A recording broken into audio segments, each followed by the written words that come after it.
So after I've done that poem, I have a conversation with the person about whatever's important to them. It could be something huge and political, it could be something small and seemingly insignificant. But once we've spoke about it, I go away and I try and find 3 people in every place that I visit.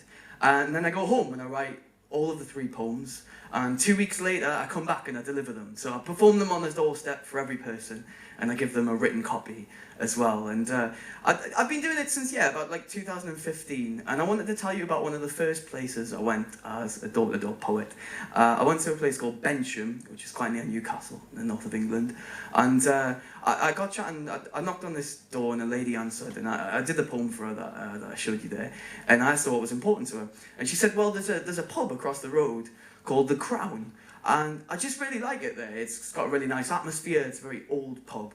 And I thought, right, well, I've never been to The Crown before, but I should go, right? I'll go for research. It was important, serious professional research. It wasn't just an excuse to drink beer, obviously. That would be, very unprofessional. I was going to go, I was going to see what The Crown was all about. And I decided I was going to go the next day. It was just like the soonest chance I had. But it turned out the next day was actually a really, really important day for like the history of the whole world, I suppose, because it was the day that Donald Trump was announced as the next president of the United States of America. And I didn't plan it that way, right? It just sort of happened. So, I got up in the morning and I saw the news and I felt fucking shit, and then went to The Crown and wrote a poem about what happened when I got through the door. And it goes like this. The afternoon that Donald Trump has won, and there's a deadly silence in the Crown. You only hear the fridges humming softly, the barmaids counting out loose scraps of change. There's 3 old men sat drinking at the bar. One's dressed in a weathered captain's hat. No one talks. There's not much you can say. Another taps his fingers on the wood. Eventually, the barmaid speaks her mind. It still feels like it's all a stupid joke. It's not a funny one, the tapper adds.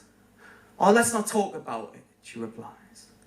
And politics in pubs just causes rows. A silence falls again as thick as fog.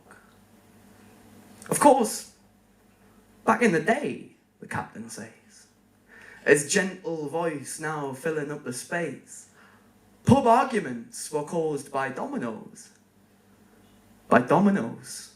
By dominoes, he says. He talks about his journeys on the ocean, of clear blue skies and drinking lots of beer. He travels with a man they call the skipper, a friend you can depend on with your life. I dream I'm on a sailboat with the captain, drifting on a calm and distant sea, and a simple game of dominoes is all there is to scare or anger me.